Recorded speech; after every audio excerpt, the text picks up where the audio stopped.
Welcome back. Yes, it's not an ordinary video.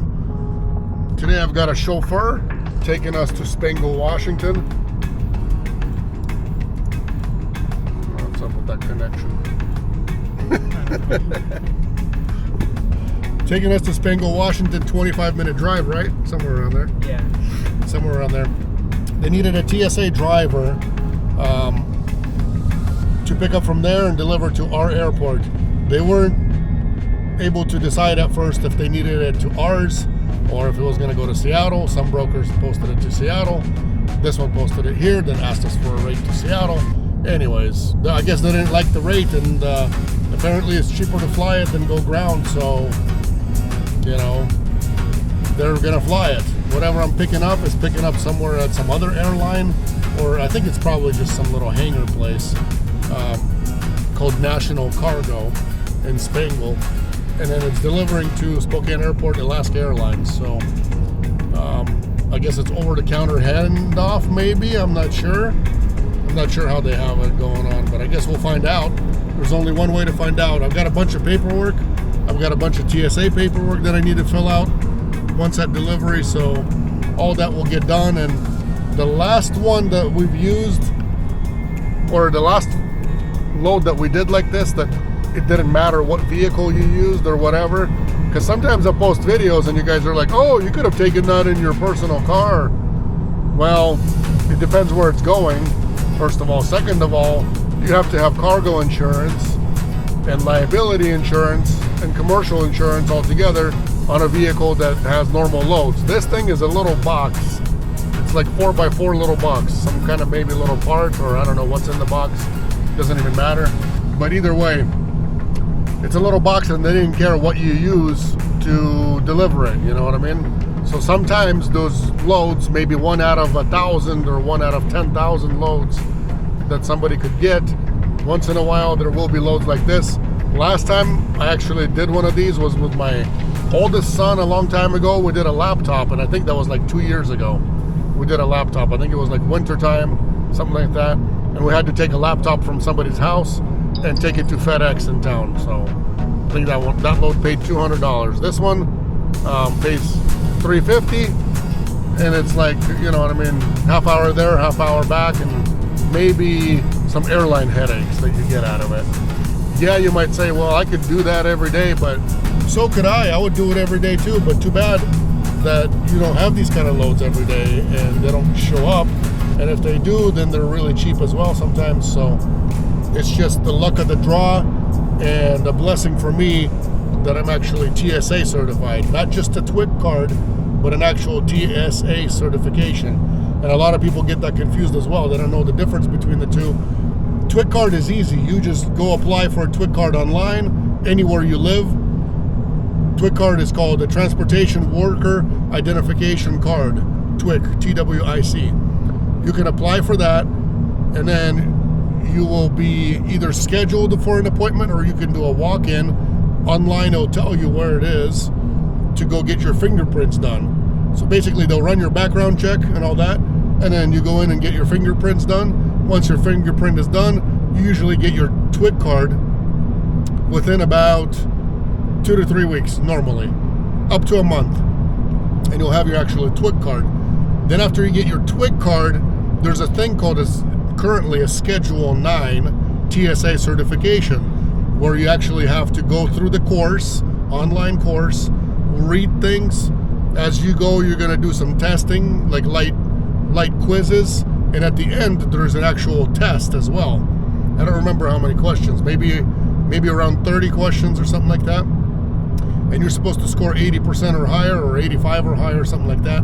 If you don't pass, you have to do it all over again.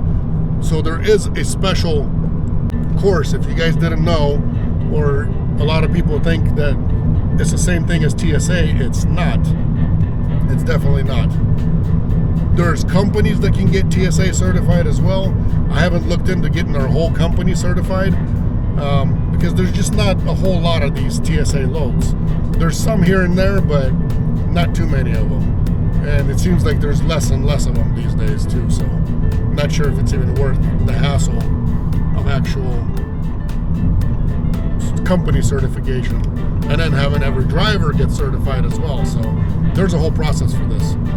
But anyways, end of October, and we've got still decent weather. What's it like outside? 52 degrees. 52 degrees, my chauffeur says.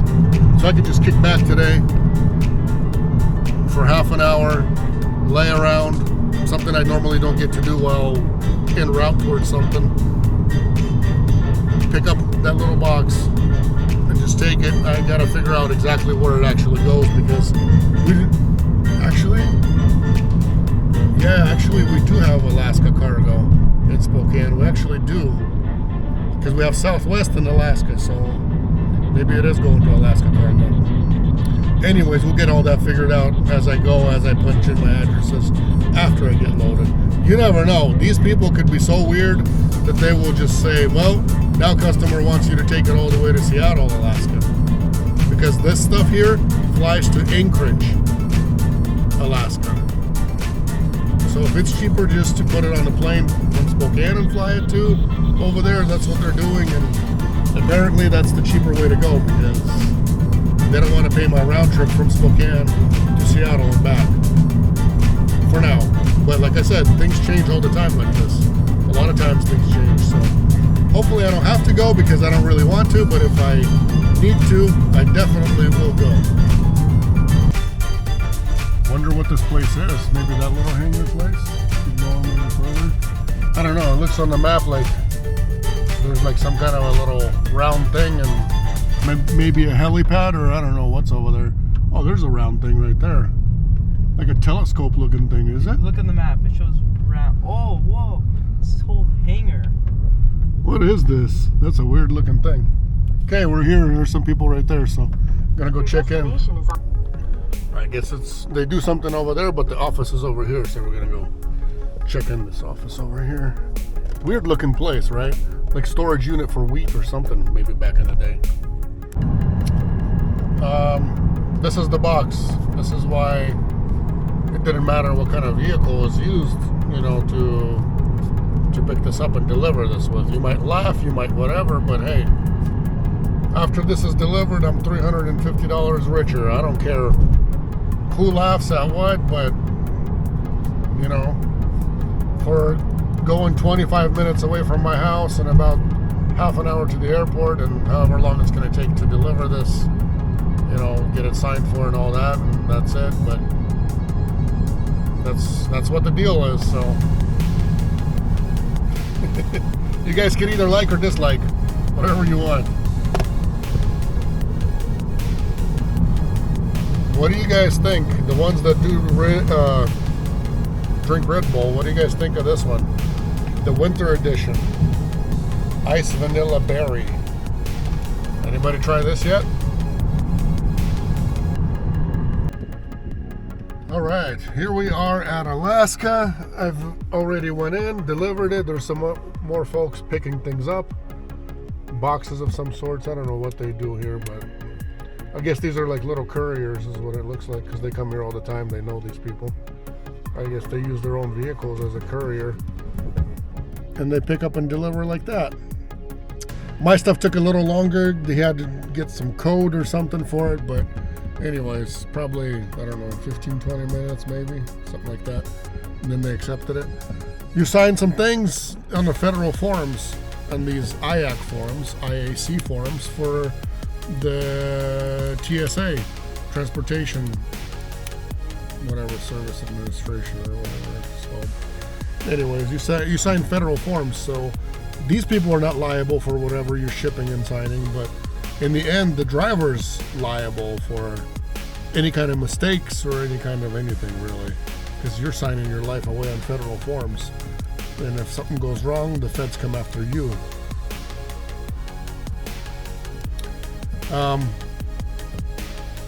Here's why it didn't go. They didn't want me to drive to Seattle. Here's what happens. They charge $108 to the company, to the brokerage that's involved in shipping this. $108 is all it is to ship, to fly this thing from Spokane to Seattle, reload in Seattle, on a plane to Anchorage, Alaska. That's it. And I told them around trip price that no wonder they actually did not take that, because it is incredibly cheap to go all the way to the destination, fly in a box. That's why on a lot of loads we lose to airlines, because it's actually, believe it or not, on smaller items like this, it's cheaper to fly them than versus ground freight.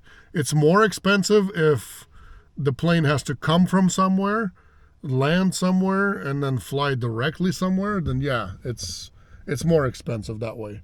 But if they're just taking a little box, a little part, and flying it, it's a lot cheaper. So that's it for that one, guys. And $350 in my pocket. I'm just waiting for a good to go on a broker, because Alaska and Southwest, they don't, in our neck of the woods, they do not sign any paperwork.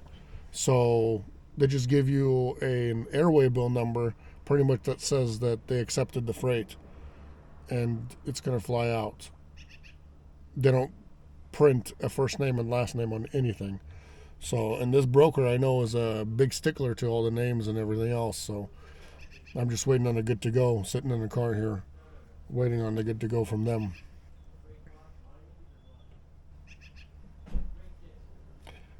Subscribe to the channel if you guys like the content. If you guys have questions, ask in the comments section. I'll be glad to answer everything. I read your comments, every single one of them, even the stupid ones, yes. And God bless you guys. We'll see each other next time on another one.